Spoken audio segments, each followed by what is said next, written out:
Hi everybody, it's good to see most of you again. I haven't seen in a while, and those I don't know yet, welcome. My name is DiGiacomo. I'm actually an old Apple professional. I've been around for, in the business about 27, 28 years. Everything from old Mac, Windows to today. I'm a field tech for Apple. I'm not listed in the Consultants Network, and I'm technically an external employee of Apple. I'm a contractor, which means I actually do the outside work. I'm actually a field tech. There's actually 29 of us in the country, and believe it or not, I'm one of those field techs.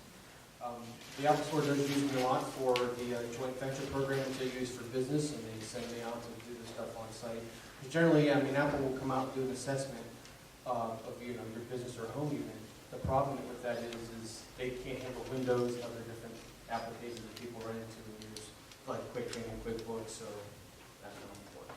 So I do everything from just education and training to installing to microphones, audio, video, security cameras, you name it, we do it all kind of thing. But if you ever need my help, I'd be glad to help you anytime. If you want to text me, send me an email, answer questions, I won't charge, so just feel free to, I actually encourage you, if you have questions, to call me, because it's important in case, what we're going to talk about tonight, you're going to see a few reasons why you probably are going to want to text or call.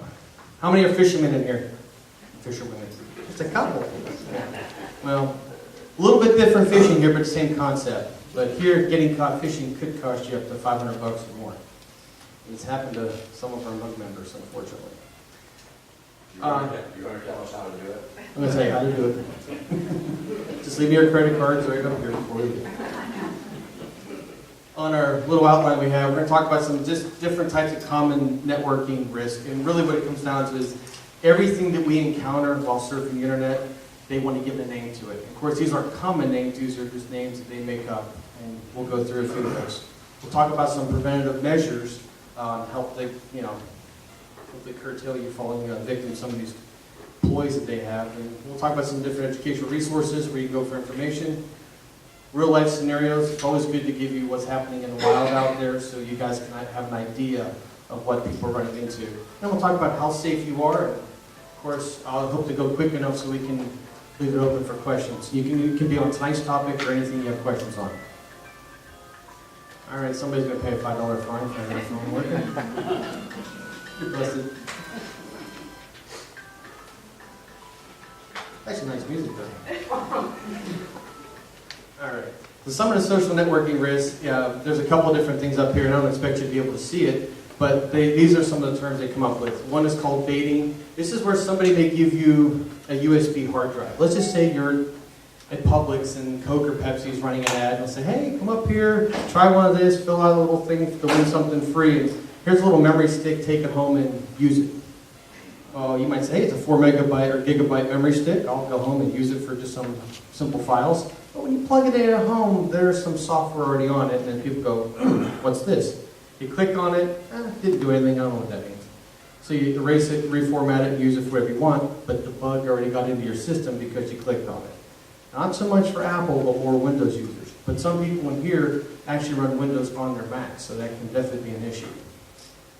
But one thing about Apple, it has a lot of protection built in, but the moment you actually physically install a software program, then now the vulnerability comes into play. Clickjacking, this is a fun one. Below legitimate content, they basically put a fake link. So you might be clicking on your bank that says Chase, in reality it's going somewhere else. Okay?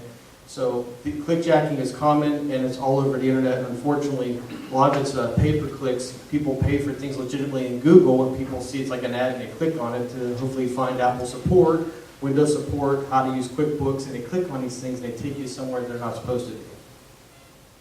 Cross-site scripting affects more Windows than Apple, but what it does is it basically, once a server gets infected, it redirects you between you and the server, which is not the real server, but it tricks your web browser into thinking that it's someplace that's a trusted site when in reality it's not.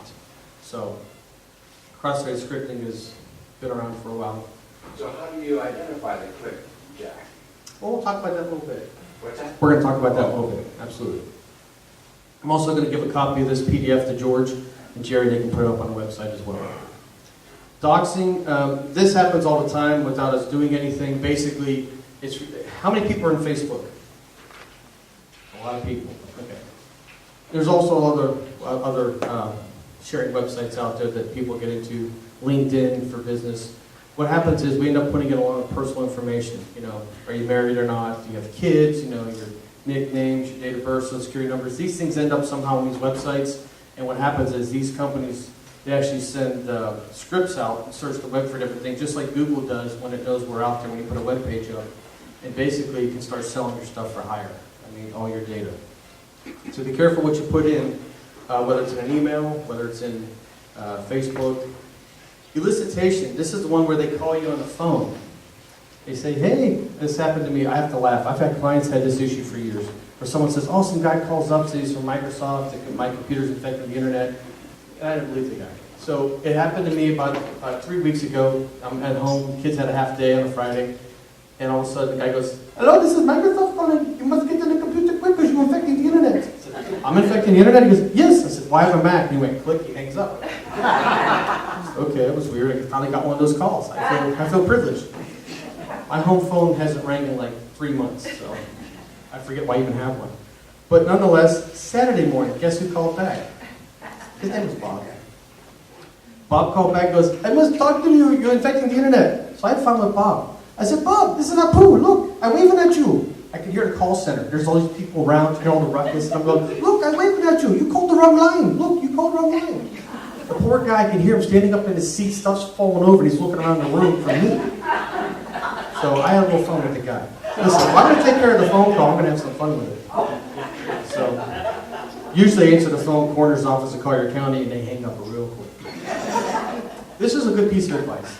If you're at home and people call you, or even on your cell phone, since the now that it's been released out there, people can solicit you on your phones. If you don't recognize the number, have some fun. You're going to answer the call anyway, and you're curious. So I answered it as the coroner's office of Collier County. I say, Dr. Quincy. How many remember the Quincy show? And they usually, oh, I'm sorry, it's a business. If you answer as a business, by law, they're supposed to take you off the list. A legitimate company will take you off the list. That's nice.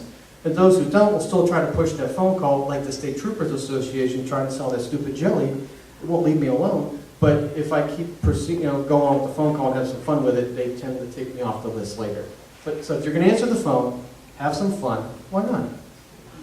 I did it to my mother-in-law, and the funny part was she knew who Quincy was. It worked out so well for me. Farming is another word, not pharmaceuticals, but farming. It redirects users from legitimate websites to fraudulent ones. So you actually may be on apple.com and part of their web code got hacked. When you go to click on a support link, it takes you to someone else's support, not necessarily in Apple's website, but off the site. And that happens. Now, unfortunately, there's no way to know it, but this is common. You asked a question earlier up front here about this happens with banks, mimicking bank accounts. So you can click on something and chase and end up somewhere different. In my opinion, I would say go to the website directly. If something doesn't seem right, stop what you're doing and get out. Let's see.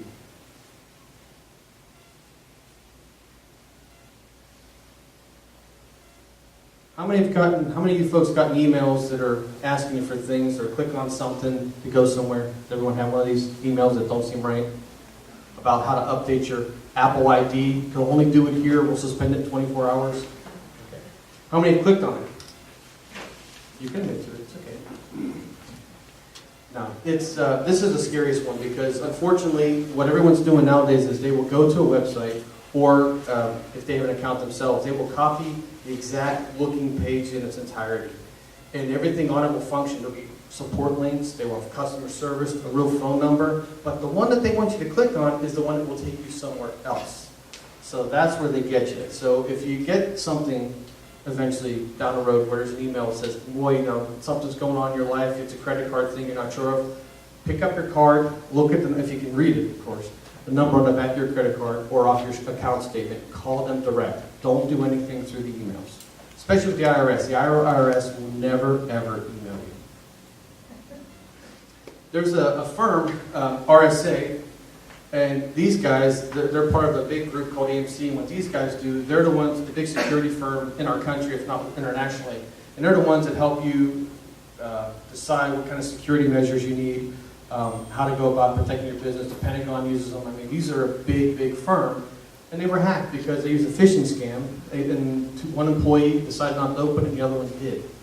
So in 2011, they got into this main group who's actually one of the go-to people for security, hacked their system, and got some of their software and actually used it against them, which is kind of a sad thing.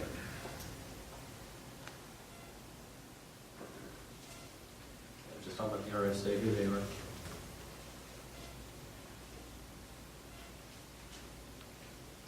Freaking. This is gaining access to telecommunication systems. So some people in businesses, they have secure lines, the PBX systems, and what happens is basically they get a way to actually use those phone numbers for bad. So Jerry was talking earlier about years ago they were hijacking cellular numbers so the drug cartel could do their drops and sells and all on your dime of your phone.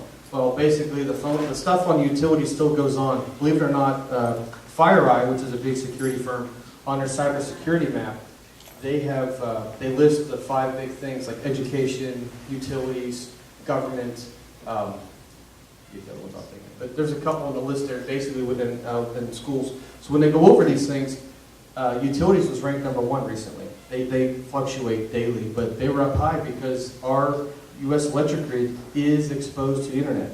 So, and actually, there's supposedly some bugs in it already. They've been there for several years, and it's like a time bomb waiting to go off. And the funny part is, we have the technology to see things. A lot of it's Russian and Chinese. The cyber criminals are intelligent. And unfortunately, the way some of our system is laid out, you can't just delete it, without setting a time bomb off. So unfortunately, we're kind of like huddled around it, waiting for something to happen.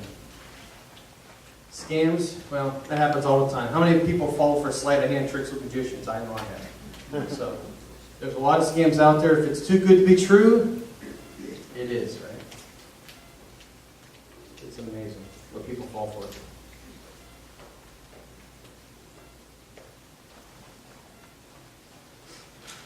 Email spoofing, or spoofing itself. Don't you love these words? Farming, spoofing, clickjacking. God, it sounds terrible. Spoofing, basically, it's like email. So if my name is Dennis@MVPstudios.net, it'll send my name out to somebody else, but in reality it's a different email address. There's a gun shop in town called Rich Cole's Gun Shop on Shirley Street. Great people. They do really good at 12-gauge shotguns. They're actually internationally known. They're a great company.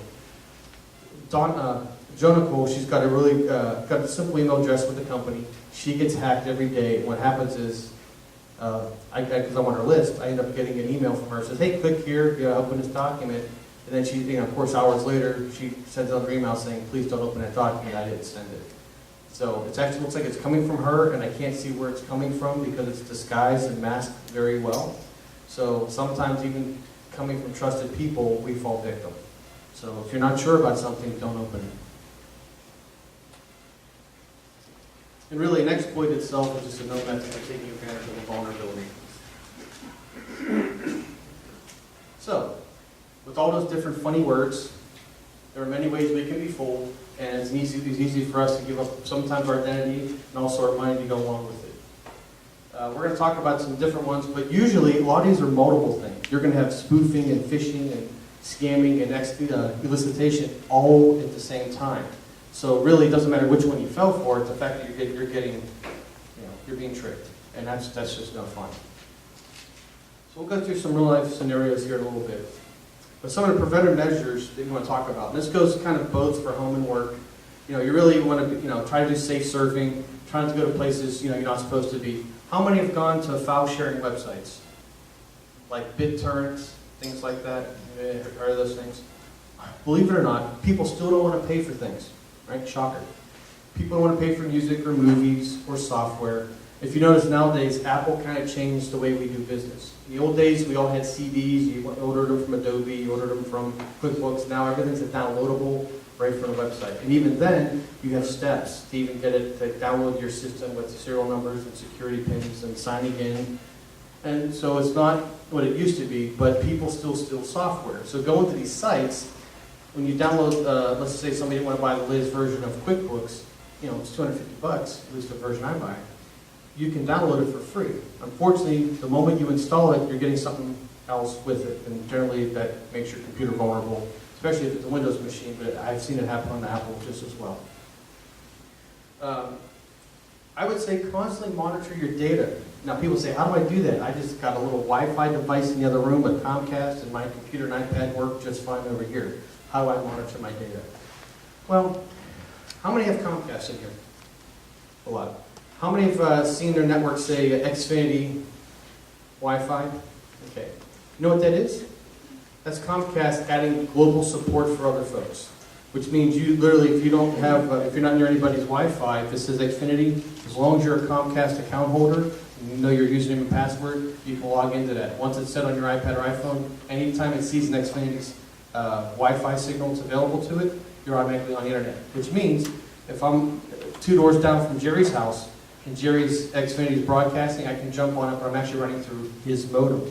Which technically makes us what we call clustering. We're all trying to share everybody else's internet.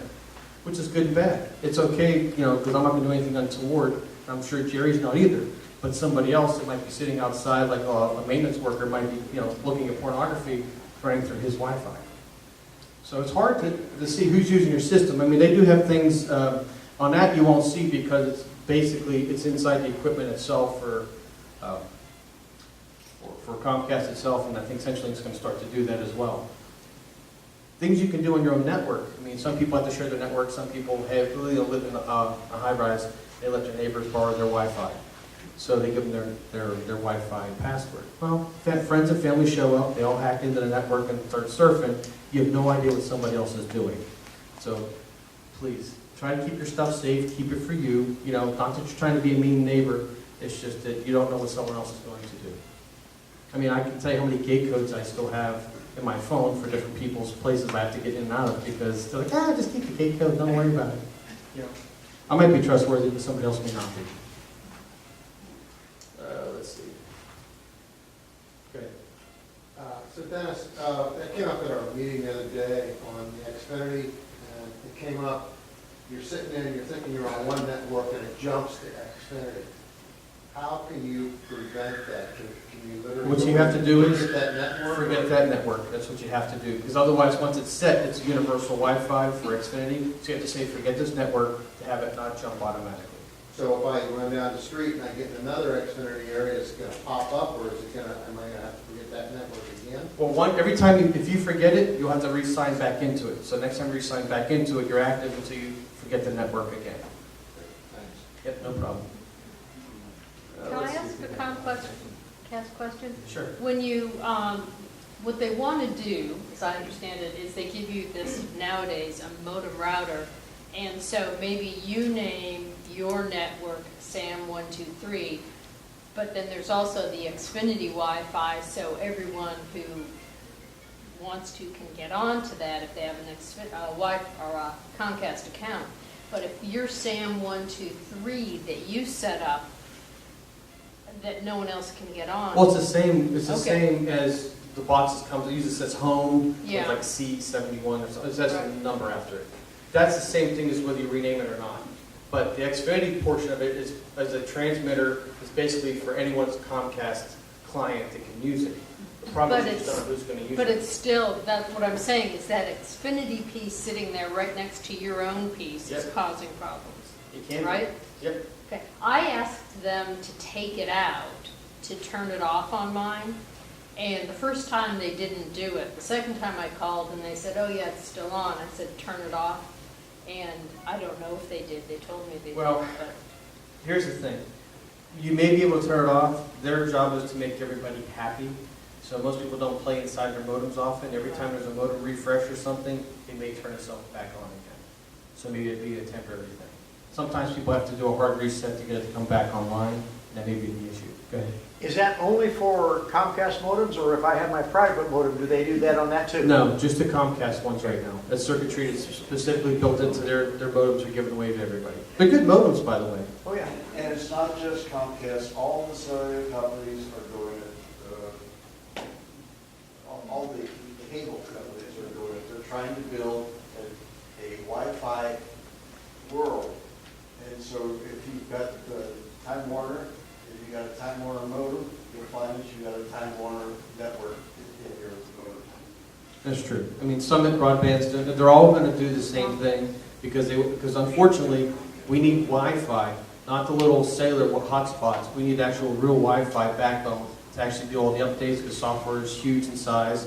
The operating system updates are big, just to download new software, even printer drivers, they're big packages. So they want us, on the big circuits, on off the cellular circuits. So if you're on one of the Xfinity circuits, how safe is that? If other people can sign into it too? Well, basically, it's like a cell phone tower. You're jumping from basically Wi-Fi to Wi-Fi.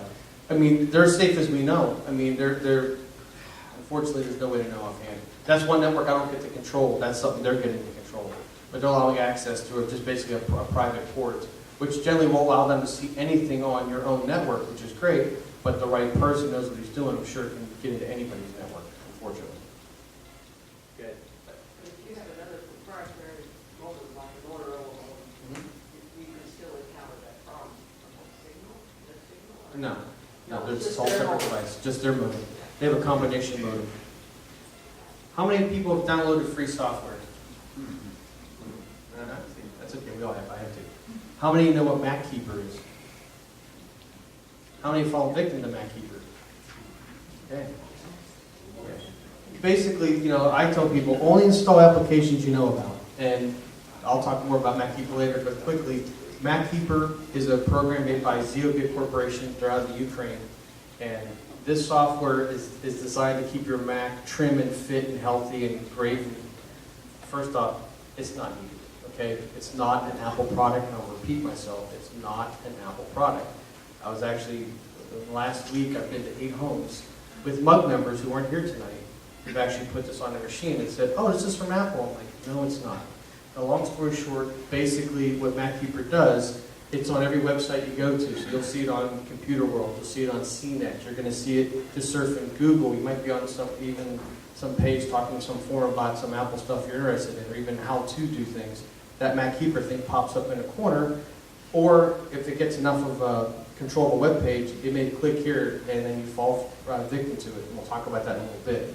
It's nasty software, and what it does is it creates a shadow profile of your user account on the computer, and at some point when a turkey timer pops, it takes over, and then something pops up on screen for you to call an 800 number. You do the 800 number, that's when the money starts coming off the credit card. They come into your computer, they reset it, you think they're the greatest people in the world. In reality, there is no threat to Apple at that point. You've let the criminals in the door. It's me, and actually there's a Western Pennsylvania Circuit Court has gone to class action after these guys. I mean, they're almost bankrupt, but they're still at it, and they're all over the internet. How do you get rid of it? You just delete it, and I'll talk about how to get rid of that a little bit later. Okay, you can delete it, and there's a few spots you have to actually get to. And I'll go through some of it with Safari as we get closer. How many have, I know George's got a camera. How many people do photography? Okay, you guys all know about the GPS, gives you your latitude, longitude from everywhere you've been. Okay? Well, here's something scary. I got 2 beautiful nieces. They're from Peru. My brother-in-law married a girl from Peru. Daughters are actually drop-dead gorgeous. I wish they'd keep more clothes on. Makes it hard to even stare at the kids. Sadly, no. But here's the problem. They take pictures constantly with their phones, and they post them on Facebook. So every now and then, just because I'm that uncle that wants to watch out for them, I'll grab one of their photos, and I can say, hey, you were at the beach over here. Hey, you were just over here. And they're like, how'd you know? I said, because your picture told me that. Nowadays, we worry about, growing up, I had to worry about that white van that was going to come around the neighborhood and snatch the kids up, okay? Well, now, these guys don't have to get in a van. They can surf Facebook because a lot of people have open things. They can look for somebody, meet a hostess at a restaurant, see her name, do a quick search on the internet, find out where she is, see some pictures, latitude, longitude, see where she is. You'd be surprised how many things people do at their own home and post selfies. So now they know where you're at. All you're doing is giving people an easier way to come find you, especially kids. And to me, it's innocent enough because they're just having a good old time taking pictures. Let's see. How many use of social media? Facebook? I'm sure a lot of you do. There are security measures on, I know, different websites. I would make the security the highest you can get it to keep people from trying to scam you or trying to take anything from you. But unfortunately, that doesn't always work. And also, they say is common, if you're at Starbucks, don't be accessing the bank accounts. because now you're on somebody else's private network. So if you're on your own network, that's fine. If you're on somebody else's private network, that's a whole different story. Just do it for known networks. How many monitor their credit reports? Very good. How many use LifeLock? Okay, if you have LifeLock, get rid of it. How many have heard, listen to Kerry Kursky talk? LifeLock's bad. Okay, very good. But LifeLock's bad. Just to save you some money, think of it like this. Sports Illustrated. Tonight's the Muhammad Ali, we'll say Joe Frazier fight, right? We all watch it. A month from now, we get to Sports Illustrated. We already saw the fight. I don't care what happened after the fact, a month later. LifeLock is after the fact. Your own bank, your own credit card companies, your own institutions you do business with have fraudulent systems in place. In fact, even we can get alerts, or if you're surfing yourself, you can see something quick enough and stop it. LifeLock is after the fact, but you're just paying them money to do that. And don't forget, you're going to give them a lot of information up front so they so-called can monitor you.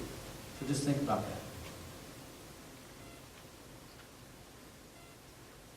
that. No legitimate service. Okay? No network administrator is ever going to ask you for a password. What they end up doing is saying, I will give you a means to reset your password. But they won't ever tell you what your password is. They're not privileged to it. And they give you a link to go reset it through a computer system, not with somebody on a phone. If you're giving or asking somebody for your password on the phone, you've got a problem. Don't do it. Also, don't give information, because some people, it's that baiting elicitation where they get that nice person online because you're frustrated. You can't get your email, your calendars aren't syncing, something's not right. You called a number that wasn't the right number. And they're asking me questions. Well, let's see if we get your security questions here. What's your dog's name? What's your date of birth? And people, if you help somebody along, you're giving them more information. Okay? Happens all the time. How many people have ever gotten a text? How many people text in here? Okay. If anyone ever got one from Google, it says your Google account, click here. Okay. Those are they're all spoofs. They're all fooling you to follow these links and then log into a website, which is not Google. And once you sign in, it's a matter of time that they actually take over your account. Now your account becomes unavailable to you, available to them, and then of course they have access to your calendars, your contacts, whatever else you put in there, and they start using your account to start sending out garbage. It's actually a pretty mean system. And also, one of the things is, I like the KISS method. Keep it simple, stupid. Don't make your passwords too complicated, but also make them hard enough that, someone else can't guess them. Most people still use all the common stuff. They, do the pet's name, the anniversary, the kid's name. So it's, where they live. I mean, I can tell you how many times I've gone and seen a Wi-Fi network that says, condo Naples, or, apartment 403C. Like, great, and you know where you're at. Do not put your name on your network. See, some of you, if I've set networks up, I use names like No Free Lunch, Get Your Own, Buzz Off. Just have some fun. Give your network a fun name. But don't give it a name to people who, a lot of people in here are from different backgrounds. Some of you are billionaires, some of you are millionaires, some of you are just like me and working guy. But you just never know who might be wanting to try to get into your network. And if it says, hey, this is Jerry King's network, well, I know that's Jerry King's network. I might spend all day long trying to hack into his rocket science background. So one thing to keep in mind, change the name of your network. It should not have your name on it. There are some resources out there if you're not really sure of. I mean, this will all be on the PDF, but if it looks too good to be true.com, you have the Homeland Security, of course I don't know if I trust them all that much, FBI.gov. You also have what our web pages are based on, the IC3 certifications. So, I mean, there's some good information here. So let's get to some real life scenarios, because this is where it gets fun. All right, we'll start with example number 1. People are the weakest link, right? Your computer can give up the information. So this is why we get tricked, sleight of hand, happens all the time. So let's just say a pop-up window pops up on the screen. And that's what it says. Now, this particular warning on here actually has an audio and visual cue. So the video pops up, you can see it, and then the computer voice pops up and it says critical security warning, stay on page, leave page. Well, if you hit leave page, which you think you want to get the hell out of there, right? And you hit the leave page, it takes you to a different place and it wants you to install some kind of program. It says we detected all these viruses and bugs and now you're frantic, So you click OK, and then next thing you know, there's a phone call being made, and it gets ugly. But here's how this plays out. So now you saw that. There's that 800 number that was on it. How many have called the 800 number when they saw it on their screen? Yeah, okay. I know something. The so-called actual support person. Actual support. I'm the actual support guy. Believe me. You know, well, now they tell you the real life threat on your hands. What are you going to do?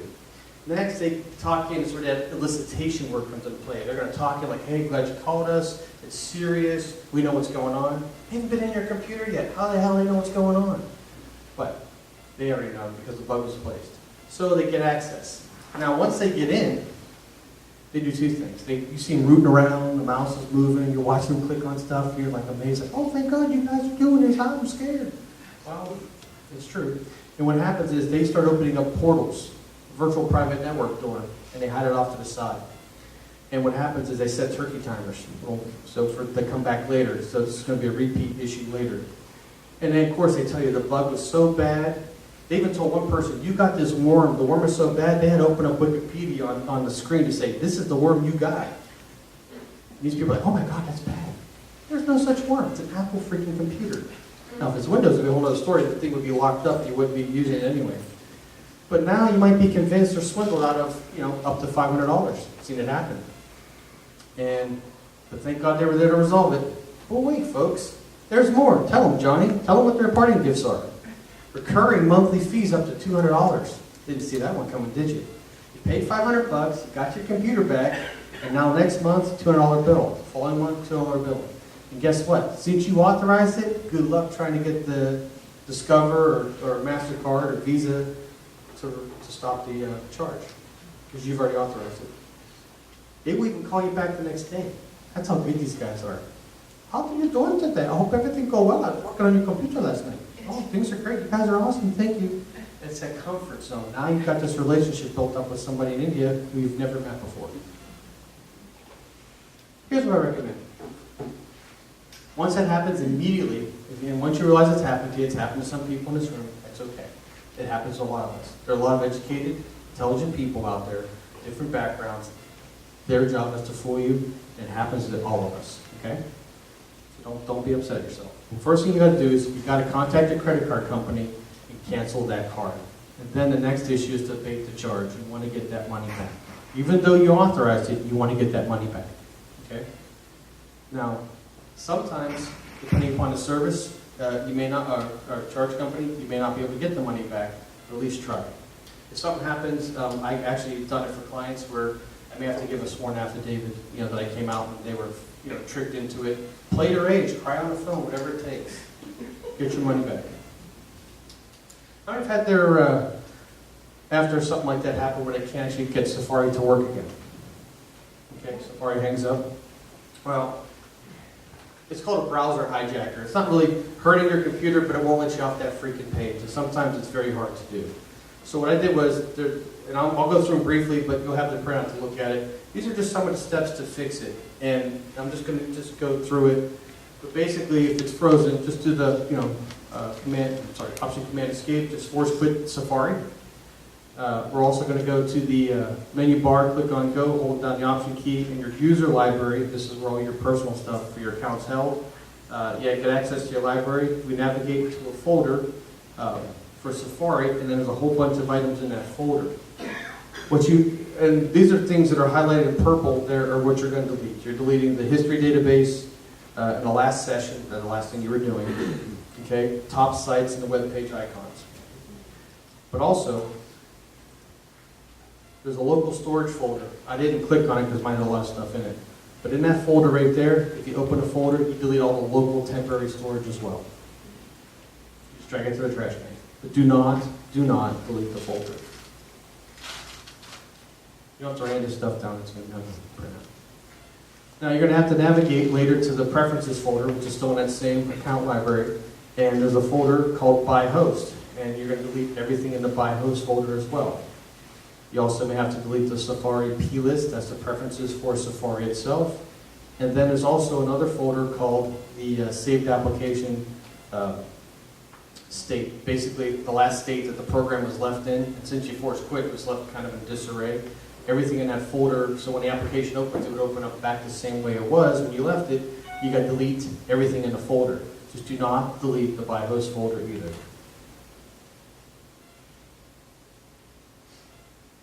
Restart your computer. Okay, when the computer comes back online, go ahead and save to delete the trash now at this point. You can open Safari and you may see this dialog box here. It says, do you want to reopen what you did last session or continue on with a fresh session? Yeah, click don't reopen. So that way you'll start fresh again, you'll be fine. These are basically harmless, but it's a pain in the butt if you're trying to get to your airline tickets and can't get on the internet because your browser's kind of hung up.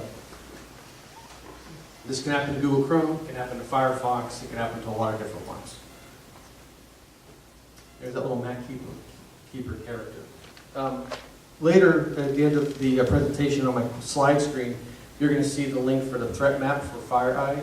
And basically what you're seeing is kind of a visual representation. As we sit here all day long, you'll see countries that are attacking, so anything in yellow is attacking, anything green is the target, anything in orange is a brand new bug that they're releasing to try to hack into somebody's system. And you'll see all of a sudden North Korea hits South Korea hits United States is hitting England. It's just crazy.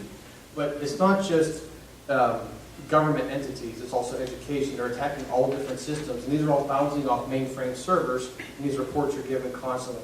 And every 24 hours, it resets itself. Usually by the end of the day, you have anywhere between 60 to 100,000 attacks. So while we're sitting here having a conversation, or you're at Starbucks tomorrow morning having your Frappuccino, this is all going on in real time. It never ends. Go ahead. Question, that thing that you showed first, the first example of the malware, that's not detected by malware bytes. I didn't ever delete all of those. No, because it's actually not a bug. It's just just that specific web page got hijacked. So it's just a pop-up at that point. But the pop-up blocks the web page from going forwards or backwards. So you basically have no other choice except force quit. And what most people do, unfortunately, is call that number for help. So once they get in the system and download the software, they know how to quit the browser, reset it, and they're basically doing what I'm doing to get them back up and running. So now you think these people are gods, and you don't mind paying them $500. That's how you get you. But that particular one is not caused by the Mac Keeper, is it? My No. wife has had it twice. No, not by the Mac Keeper, but Mac Keeper will be in your system. I mean, because once it gets installed, there's a little, up in your menu bar where the date and time are, okay? You're going to see a little ghost-looking figure. It has the white face with the blood. You're going to see it looks like a little scary face, a ghosted image. If you see it there, you know Mac Keeper is on your computer. If it happens, call me. I will tell you how to get it out. Virus is found, like here, you could be surfing a web page, and all of a sudden, boom, this thing pops up. You know, and then also now it says here, scan now. Some people click scan button, then of course the bottom one picks up, since we detected a virus, remove it now. You start clicking on any of these buttons, you're inviting trouble in, okay? Because they're going to take you to a place that makes it like it's something bad, in reality it's not. All you got to do is just quit the browser, open it up again, and go somewhere else. But these are things you're going to see. I mean, you know, MacOnlineSupport.com. A lot of people, they're really good at this. They will buy Apple's, support number. They will buy one number off, just so it's enough to say, well, it all looks legit. When you look at things quickly, you say, nope, that's Apple's number. Nope, that one number off made you call somebody else who's not Apple. And it's not just these guys; they do it for different businesses. But all the goal is to get your money or get your identity. But anytime you see stay on page, leave page, when something like that pops up, just quit the browser, okay? Don't hit either button. Don't call the 800 numbers. They're not a good thing. Every now and then you might be surfing a site that may say you need a particular plugin. Now reality is QuickTime and a lot of different things built into the browsers pretty much take care of everything they need. Flash Player, it's one we're all familiar with, right? Adobe Air's another. So you shouldn't have any issues, but sometimes you'll see one like this one, down the M-Player 10 for now. It's free. Yeah, it's free. Great, you put that in, something else happens, okay? So don't install any of these plugins if you don't have to. These are good too. This looks legit. Oh, accept and add to my account, let you into my browser. Because what they're trying to do is once they control your browser, they can start controlling you. So Don't give them any consideration. If you see something like this, you don't know what it is, that's your first clue. I don't know what it is, get out. This is always a good one. You can be somewhere and say, oh, your cookies aren't enabled. Well, technically, you can't get into most websites without having cookies, so that's part of the whole web browsing experience. But here, the little link at the end, click here, we'll fix you up, we'll get you the latest version of Adobe, we'll get you your cookies fixed. Yeah, they're just trying to trick you. This one, I like the bottom one. It even took an Apple looking logo and they stuck the Adobe Flash icon right in it and says, click here to update your Adobe. Adobe doesn't update this way. How many have seen a little red box bouncing in a corner with the 2 yellow arrows? That's a real Adobe update. Well, it's now maroon. They've now changed the colors a little bit, but it's coming out of your dock. Java will bounce out of your dock. It's not going to pop up on the screen and say you're out of date. And if you're not sure, you can call me. Okay, not a problem. Or ask Jerry, ask George, ask somebody who's familiar with it. But also, because this page popped up here, this thing automatically says, you've chose to open, it says download setup .mac, DMG. It's basically a compressed file. I didn't click anything. This page popped up, and that thing already wanted to start downloading something to my computer. But once it does it, it auto-loads and says, follow the installer. You think you're updating Flash. You're not. You're installing something you don't even know what you're installing. But people put their password in their computer, and in it goes. This one happens all the time. Adobe and Java are the biggest two. I think Flash will be off the planet soon. I think Adobe's, how many times a week does Adobe update their software? Adobe Reader, Adobe Flash, Adobe Air, Shockwave. It's constant. Java. These are necessary evils. We need their products. They're actually not bad, but they've been so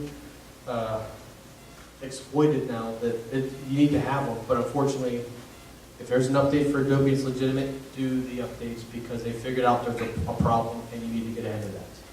It's constant. And go to their site. Go to their site. I agree. Thank you, Jerry. Go to adobe.com, go to oracle.com and look up Java for me.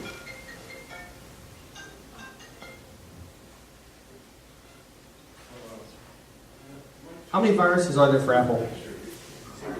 Zero. Exactly.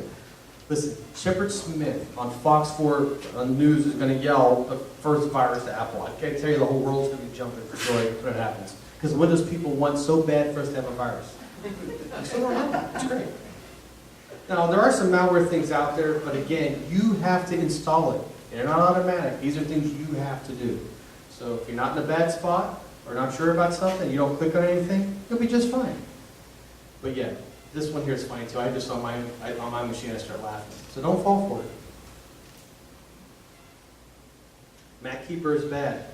All I did was I clicked on the CNET, which gives you a lot of information about the computing world. I can read about upcoming new iPhones and different security cameras. On a corner was a MacLink ad, and I bumped it, and all of a sudden it took me to their page, and it already wanted to auto-load MacKeeper for me.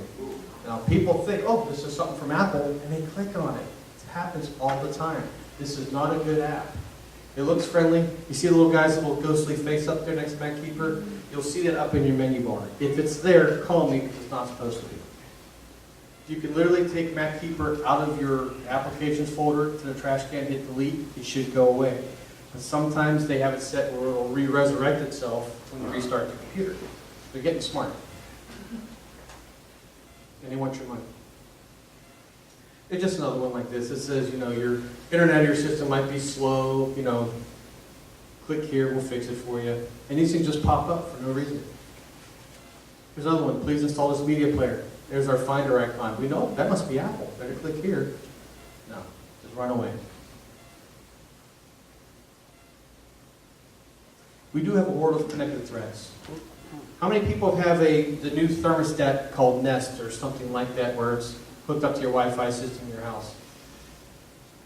There you go. I have to laugh. I had a client who came in, they got a whole bunch come in from up north, and they couldn't have a hell of a time getting on the internet, so I get there and I said, something's not right. Well, his internet modem from CenturyLink stopped working. It had a red light on it, so I came in, I walked in the door, I saw it, I just reset it. But in the meantime, as I walked over to his laptop, he was connected to a device. Yeah, a thermostat from Honeywell somewhere in the building, which is really funny. He thought that was his Wi-Fi network. A lot of these different devices now, it's not just your wireless router. You have security cameras. You have, I've actually installed a TV, wireless TV on somebody's refrigerator. They got some special thing, and now they got a TV in the kitchen. Hooks up to the Wi-Fi system. So now we're connecting all kinds of devices now, not just cameras and phones and computers. We've got thermostats, we've got air conditioning units, we've got whole electrical systems where, you know, I could be at the golf course, which I wish I was, you'd be hitting some buttons, all of a sudden I'm saying the AC down low, I got those hurricane shutters going up, the lights going on, the mood music playing. Oh, yeah, we're all connected now. At some point, when it breaks, it's going to be ugly. But there's a lot of stuff out there. How many people have smart TVs? A lot of us do. That's all that's going to be available soon. Well, how do we know if, you know, somebody's have two-way TVs built in, like does like a little your webcam, so now you can use Skype and FaceTime and different things. There's a lot of abilities in these new devices, but once they're connected to the Wi-Fi, how do we know whether the camera's on or off? Sometimes you look for that green or red light, it may not be there. Give you an example of how intelligent people are. You know how the United States found out that Iran was doing their nuclear program? Because the Israelis, security teams, they have a software program that actually got into certain computers and devices over in the, I guess in the testing centers in Iran, that actually turned their phones and any device around them would broadcast all audio, all video without the person knowing, and it would suck all data out of all devices nearby. So imagine how much, if they can do that, imagine what could be done to us. We didn't even know the NSA was recording all our texts and phone calls and emails we send, right? There's a supercomputer out there, you know, across the country. So, unfortunately, even though things zip by the blink of an eye, you know, a text, an email, somebody's got a copy of it, it's sitting somewhere. Also, how many use Google Chrome? This is one I don't like. Okay, try not to use Google Chrome. It's made by Google. Google allows the government to look at everything. And I'm not saying we're unhonest citizens. What I'm saying is, when you fill out something, let's say you have to get new health care coverage, or you're looking at Humana or United Healthcare, and you're filling out the questionnaire, and you got this, you had that. Everything you fill out on the demographic page, that page itself in its entirety is saved at Google. Not just a social security number here, an address here, a phone number, an age here. No, the entire page. Google Chrome does that. So I try not to use Google Chrome. It's only a 32-bit browser anyway. I don't know why everyone's using it. Firefox is one of the best browsers out there, and Safari. Those are two I'd recommend. There really isn't any need for any of the other ones. But just remember, there's a lot of different things where you know, our smartphones start our cars now. I mean, Tesla had an app for their phone. They were brute forcing the app, means they broke into it and started someone's car, turn off while you're driving. I mean, these are not good things. So how connected do you really want to be to your stuff? I'm actually in the process looking for something from the early 80s, late 70s, a vehicle that has no computers on it. I just want to...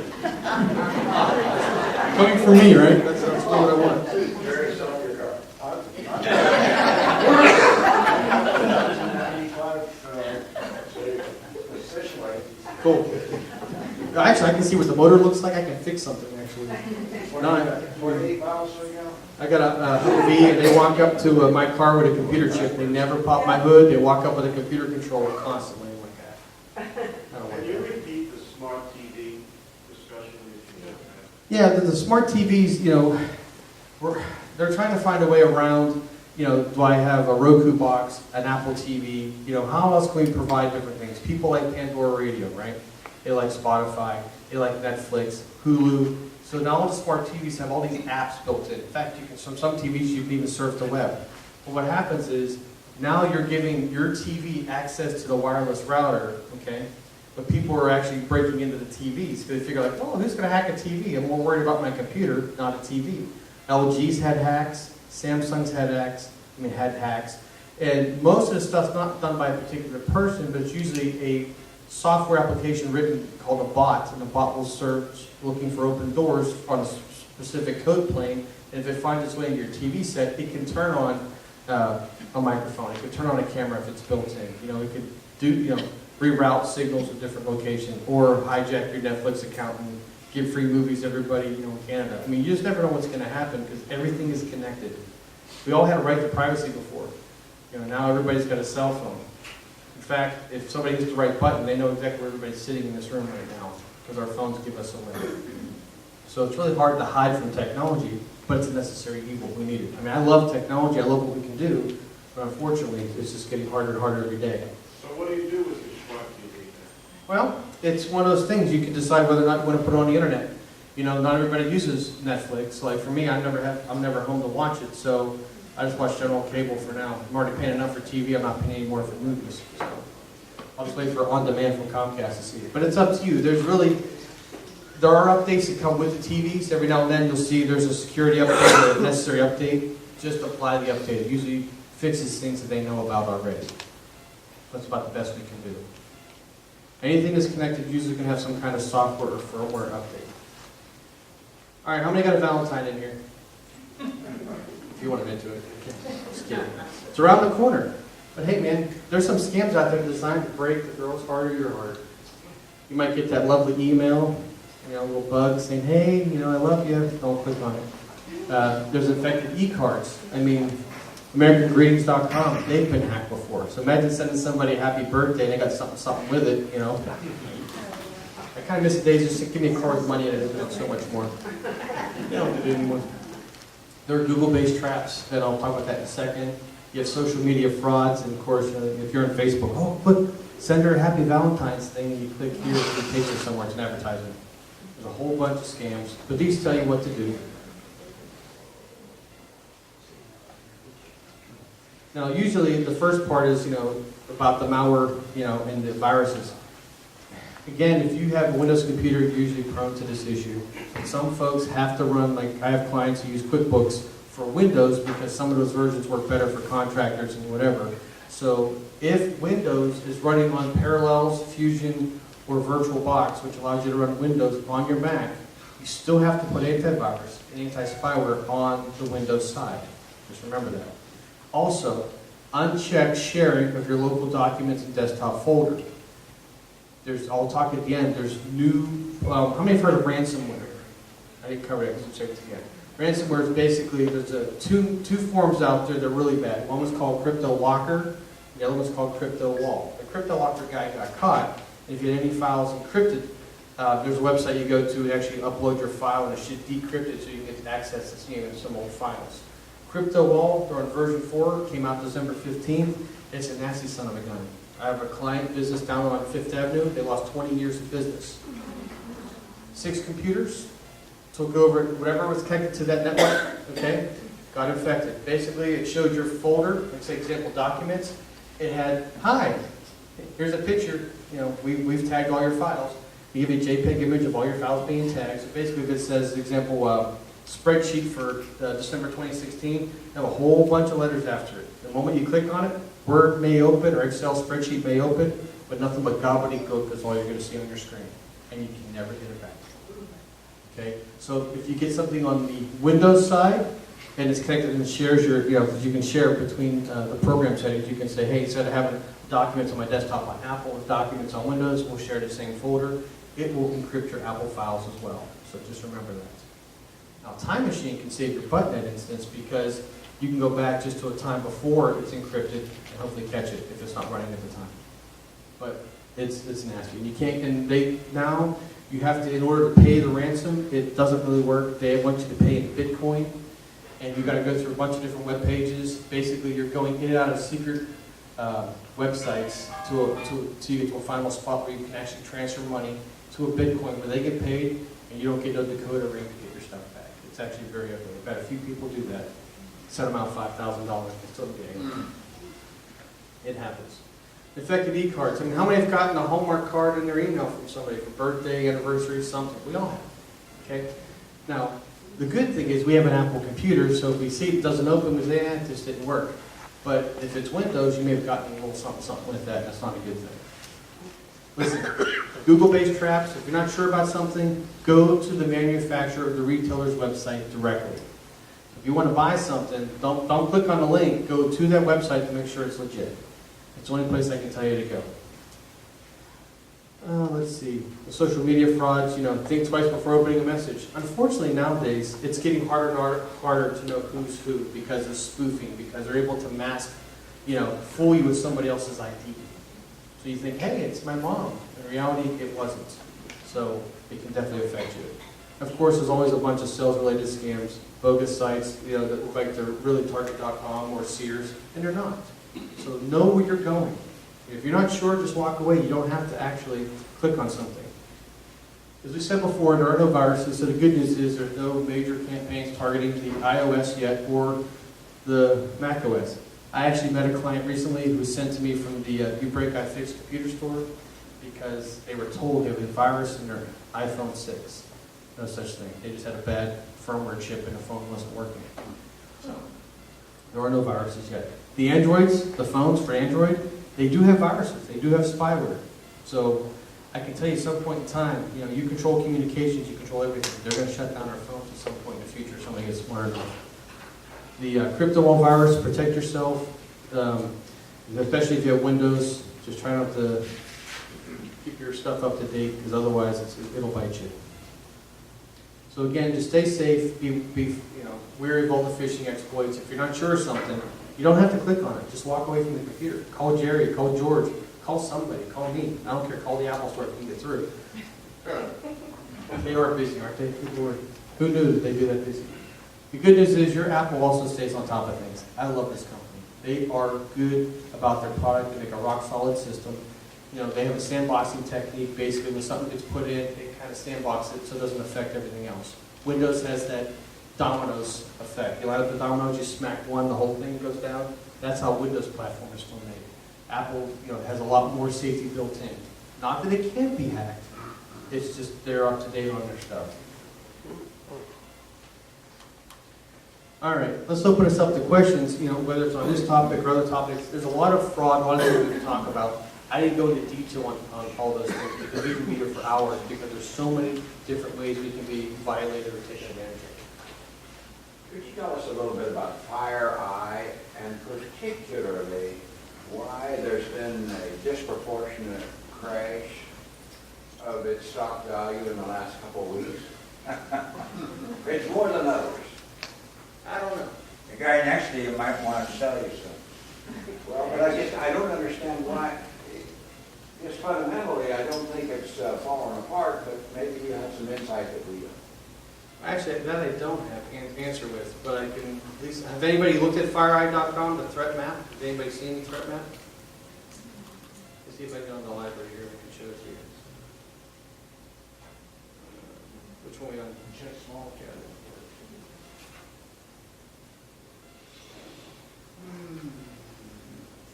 It's supposed to be one of the best software systems for what they do. It is. Well, it's more for notification, and it keeps track of. It basically is an analytical system that does analytics, which is great. But the problem is, things can also be circumvented and bypassed as well. I don't know, what their stock relationship is. I just know they've been a pretty decent company. My computer works. This one's from 2008, so if it runs slow, I'm sorry about that. I'm trying to kill it, but I won't die.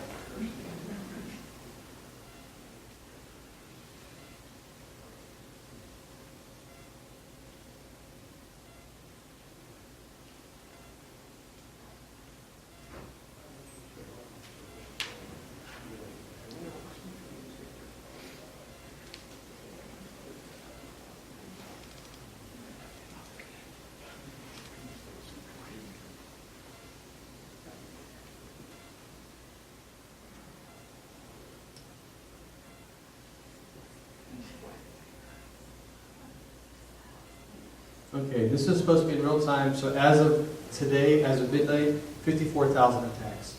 And you can see they're hitting the education systems, the telecom systems, manufacturing, financial, energy, utilities. And those are the top 5. There's other things they go after, but these are the top 5. And they usually stay there, and they fluctuate with who's on top and who's not. You don't see government on there, but every now and then that pops up the list. So there's a new bug right there in orange. And I mean, there's this constant. Your attackers are in yellow, the greens are the receivers, and anything in orange is the new bug heading that direction. And there's no rhyme or reason. I'm not sure how they do this, but I know it works off mainframes. It's actually very unique, but it's scary. We're sitting here having a conversation, and this is what's going on behind the scenes. What do you do about it when you get it? Well, this is just for watching and just educating yourself. I mean, to see what's really going on out there. But what's scary is there's nothing we can do about it. I mean, we're all connected, and I don't want you to lose sleep at night. But it's just listen, do simple things. How many have ever froze their credit? Okay, Smart thing to do, okay? LifeLock is going to notify you after the fact. If you don't have to buy a car, you don't have to buy a house, you have no major expenses coming your way, call the 3 credit bureaus and freeze your credit. That's the best thing you can do. Now, it's not going to stop the IRS fraud, okay? There's things the IRS can do about that, but they haven't done it yet. But if it does happen to you where someone uses and gets a return in your name, they will give you a special PIN code that you get to use for the next 3 to 5 years. Not to mention, you also get the party gift of being on the no-fly list. So they watch and you got to carry lots of credentials with you when you go to fly. These are things you find out later when you're like late for the airline and they won't let you through. Yeah, so there's a lot of good stuff that's out Would you there. repeat the no-fly? Yeah, basically, once there's a threat to the IRS system, they, they think you've been hacked, whether they want to make sure you're who you say you are. They actually put you on basically the no-fly list. You can fly, you just have to bring documentation like a passport and ID to confirm it's you and not somebody else posing as you. So We just want to bypass that thing and go right to the airport. that'd be nice. You do have that new system in place where I think you can, what's that called? Where you can bypass. I think you pay and go through to Miami. That works. Quick entry. Trusted traveler. Trusted traveler. Well, hopefully that lasts. We'll see. Good, Mitch. Yeah, I just did my son's taxes today, and they did ask on both the IRS and Eastville, Ohio, so I pulled up, I did his on TurboTax, but I did the federal and I did the Ohio on just the Ohio website. And both of them, in order to get the refund process, I had to put in like his driver's license number or ID number, when it was issued, and when it expired. And those are questions that that last year, so I assume that they're asking those things, and one of them asked something else, the state might ask something different as well. But they were security things that I thought, well, this is different than last year. And I think they're trying to do something to prevent that. Well, they are. And one of the things is Carrie Kursky was talking about in a lot of the things she does, nowadays the merchants, and Jared and I talked about this right before the meeting started, a lot of the merchants out there, used to have 90 days to contest something like, so if someone, bought something on a credit card, you say, hey, I didn't buy this, and you get your money back and go through the motions. With the new chip ID systems, they're putting all the pressure now not on the credit card companies, but back on the merchants. So it's up to the merchants to decide who they should allow basically buy from them. And the chip, if it went through the chip and it came through, the credit card companies, since it was chipped, the credit card company will authorize it because that's what's supposed to happen. They'll stand behind it. But if not, then it's on the merchant shoulders. But now, as of, I think we're going to be down to almost 30 days or 40 days for us now, from 90 days to actually contest something. I know people travel. Some people are gone for 6 months. Sometimes, the CPA takes care of your bills and may not see you for 2 weeks or 3 weeks. You can be behind the 8 ball when it comes time to say, hey, look, I didn't make that purchase, and you may be stuck paying for it. So you got to monitor your stuff. But credit freeze will help on some things, but not everything. I have a question regarding how to rescue a hijacked computer. Like you mentioned earlier, someone asked you to pay $500. If you come upon such a situation, would it be possible to delete, and let's assume you have backed up your computer by super duper. If you delete the contents of your computer totally, and then take the super duper disk and restore everything, would that not be helpful? Yes and no. I'll tell you why. Super Duper is a great product, okay? Yeah. But here's some of the problems.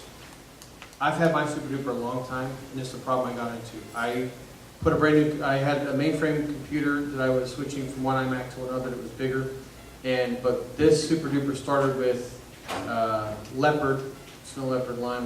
By the time I got up to Yosemite, okay, had lots of different operating system gobbledygook in it. So when I went to just put a new hard drive in it and just went to do a restore back, it didn't even turn on. It had some issues. I had to do a clean and then do a migration. So there are things you can do. That's extreme at this point. I don't think you have to do that. But the best thing to do is you can just turn off the computer. Just walk away and call somebody, that you're familiar with. That's the best thing to do. Because that's the other thing. People just like clicking on one of the links, they're resorting to that, oh, I got a virus, I better call, or I better click this button. Don't. They're trying to rattle your cage. And it works because they catch you offline, or off guard, and that's what happens. So just pause, take a second, walk away. They're not in your system yet. It's just a hijacked web page. Try to quit the browser. If not, force quit it. If it's force quit, there ain't nobody going in or out at this point. Shut down the computer. Pull the plug if you have to, if it gives you a peace of mind in the meantime. But call somebody. Call me, call Jeff, call Jerry, George, anybody. We definitely can help. I feel you. I'd like to just get more impact on it. We all seem to condemn Windows, talk about the dark side. I travel a lot, and I made a trip to Europe last year, and we were expecting a Federal Express package that didn't come, and we got a message or an email that I should click. They knew where the package was. We should click it, and we would get it. That was a scam. Yes, it was. And it was I think 50 euros they wanted to free the computer from this situation. It was Windows. So I'm pretty conversed with Windows. It's all about, I know how to work it. And I was able to get to the command line because everything else was already infected by the virus. And I went back in time. I went back a couple of days and restarted the computer that takes images every hour or so. I went back in time for 2 days, and I was able to start up the computer. It worked fine, and I sort of capsuled the threat.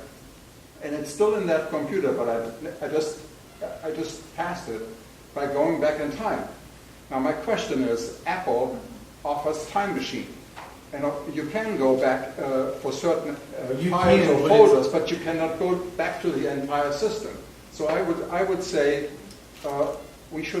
somebody should try to, because of all these threats, to improve Time Machine in such a way that you can go back a day or two and restart the computer with everything that was on the computer at that time, thereby eliminating all the threats. And it doesn't always work that way. Windows doesn't work that way either. Well, I worked it out. Hang on, hear me out. System Restore does work for Windows, okay? Some people are more educated than others, okay? Part of the problem is you got to it quickly. Most people, they don't even know what happened. And by that time, it's already too late. Now, there are good programs. Viper, okay? Not Norton or McAfee. Viper, and it's great for security, for antiviruses, internet security, and Malwarebytes, anti-malware. Those are great programs for Windows. That's what I put on everybody on the business side, whether it's a doctor's office, a law firm. You know, those are the two products I use on their Windows machines. Apple doesn't have that issue because Apple sandboxes, okay, the problem. It may affect just Safari. It's not affecting the entire operating system. It's not going to because it's stuck just in that browser at the moment. Now, remember, these are all bright minds. Someday, somewhere down the road, someone's going to hurt Apple good, just like they're hurting Windows. It's going to happen. The difference with Windows is they've not really changed their system since 1995. How many have seen Windows 10? Okay? There's still a command line in there. You can still do a DOS prompt. You're still under the hood of something that's that old. You know, Apple's come ahead a long way. They've done very good security. I'm not saying they're impenetrable, but, you know, since '78, there's not been, 48 known bugs to Apple, and they've all been malware threats that people have actually installed themselves. Nothing in the wild. But yes, in theory, you can go back for Time Machine for lost documents and missing things. The operating system, not so much. But again, the way Apple works is, if it's that bad, you can just reinstall the operating system. There's an emergency restore partition you can do on the newer computers, and then do a Time Machine from that if you have to do it. I've not seen anything that drastic yet with the Apple.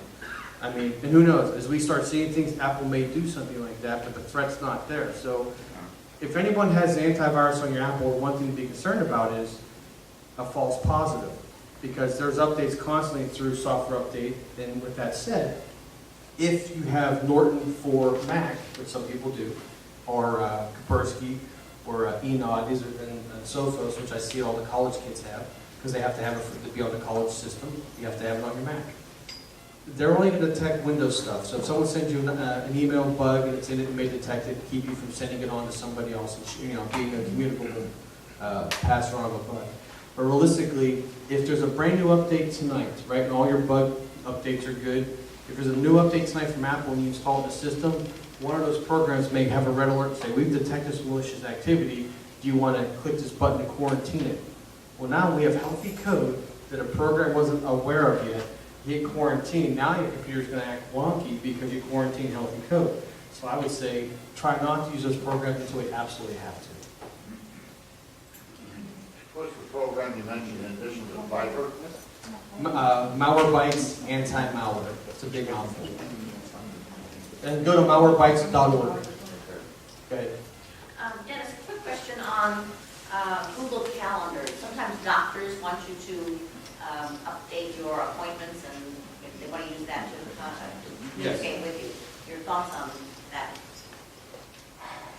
You know, everybody's trying to make your life easier, okay?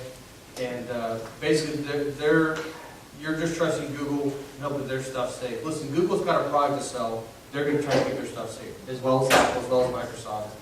And the thing I'd be more concerned about, you know, not to go off topic, is the cloud-based storage. That's what we're all looking at these days. You know, the Google Calendars is nice for your doctors or for family. You can collaborate like you do in Calendar from Apple. The problem is, you know, at some point, that stuff is not on your local computer necessarily. It's up on a mainframe server. Those servers get hacked. You know, the question came up earlier is like, hey, how do I keep myself safe while, you know, transferring money from investment houses or banking? You can make your password hard. You can make your security questions difficult, right? As long as you have it written down, you can get back into your accounts. The biggest problem you got to remember is they're not sitting outside your front door trying to hack your own personal system. It's too much involved with it. It's easier to hack the mainframe. Go into Ameritrade.com. Go into Bank of America or Chase.com. Once they hack the mainframe, once they're in, they have access to everything. They already know our passwords and codes. Now they're moving money out of the mainframe. That we can't stop. That's up for the big guys to work with RSA and EMC to get themselves up to par. You know, you're going to see more stuff in the cloud. I mean, Apple's goal now, if you look at their offerings for the laptops, did you notice how small the hard drives got? You're paying $1,400, $1,500 for a 128 gigabyte drive? Well, I need a terabyte plus. That's too small for me. But if I get myself a 15-inch with a terabyte hard drive, I'm looking almost $3,500 with Apple Care. That's a lot of money for a laptop. But the reason is, Apple's that future-looking force, and what they're looking at is they're really building their cloud storage, the cloud drives. Because the whole goal is to get your photos up there. Dr. Shapiro can tell you about how well that's not working. Get all your documents up there, your videos at some point, because it doesn't matter whether you have your iPad, your iPhone, a MacBook, an iMac, or even a Windows-based computer. You can get access to your data. Michael Dell is actually dismantling parts of his Austin, his whole operation down there, because the PCs aren't selling like they used to. But he did do something recently. He made the largest, highest price purchase and acquisition of a company. He paid $67 billion to a data storage farm company. So he's in the market and sees something where all the data can be kept. So really, Google Drive, Microsoft has SkyDrive, Apple has, you know, Cloud Drive. Everybody's got something, right? Just like when drive around Collier County saying, hey, do I go to your hideaway, a locked-up storage unit, Kane and Jones on radio? There's a place to put your stuff. And that's what's going to happen. Have small devices, but have access to everything. And that's coming. And, you know, I'm not so keen on it. I'm a tangible guy. I want all my stuff with me. I don't want it somewhere else. Because if the Wi-Fi is not available, the internet's not connected, I don't have access to my stuff. So it makes it harder also to retrieve things, especially what happens if they get hacked. So we put a lot of faith in their hands. I'd rather have at least 2-3 hard drives on my own desk that got my own backups. I get myself back in order, not worried about whether or not Apple can do it or somebody else. Good. On the spoofed websites, can 1Password detect if they're a spoofed website or not? Well, that I don't know. You know, the funny thing is, if they're tricking you, I think 1Password may know that just because it's not a legitimate trusted source. But some of these like the one in the cross-scripting, where it fools you, and once it's trusted as a trusted site, it may just, you know, even trick 1Password. Listen, those programs work well. I'm not a fan of them, and there's nothing wrong with using them. In my opinion, I write my stuff down. Okay, I have access to my stuff in multiple locations. I've had several clients use different programs like 1Password and some others. They forgot their own master passwords. They've had issues with the computer, and they can never get their stuff back. Okay, that's been ugly. So it's a hard call there. It's up to you. Is there any inherent security advantage of Firefox over Safari? Just recently, on a personal anecdotal basis, I've had difficulty logging into a couple of sites. One's a credit card site, one is a trust department. And I've had trouble on Safari, but I've been able to do it on Firefox. Here's the thing, most web pages were written for Internet Explorer because that seems to be the mass browser on the planet. Firefox closely resembles Internet Explorer, but way better. Safari is a great browser as well, and it's still growing. It's been around for a while for Apple, but it's still growing. When people get lazy and write web code, they write for Internet Explorer. Well, the funny thing is you're going to see Safari get better as well as Firefox because Internet Explorer, Microsoft is putting to bed, and they brought out Microsoft Edge, which is their new program. So just something to keep in mind. They may not have updated their web pages yet. It costs money. Some people don't want to do it. Good. Yeah, I was going to say, I've actually had that happen at Bank of America Merrill Lynch where I someone worked in, where I was logging on remotely, no problem with Safari for months. All of a sudden I had a problem, called technical support, they said, go try it on Firefox. Firefox, and it worked fine. Then 3 weeks later, it worked back on Safari. It does. I'm actually a fan of Firefox only because I usually have little trouble, if any, with it. And I've had some issues. And it's not that Safari's bad. It's been like where I go to make a purchase or something. You go through the entire web page, get the shopping cart, you go to the checkout, you fill all the stuff you got to fill out. The moment you got to hit submit to where it pays, it breaks. That link breaks right there because it can't do it from Safari. It's used to having the Internet Explorer Firefox. Go ahead. Do I understand correctly? Right now, we have an Apple router. Okay. And in our community, Comcast is going to be putting brand new lines down, and when it's connected to each unit, they're going to offer us an Xfinity router. Sure.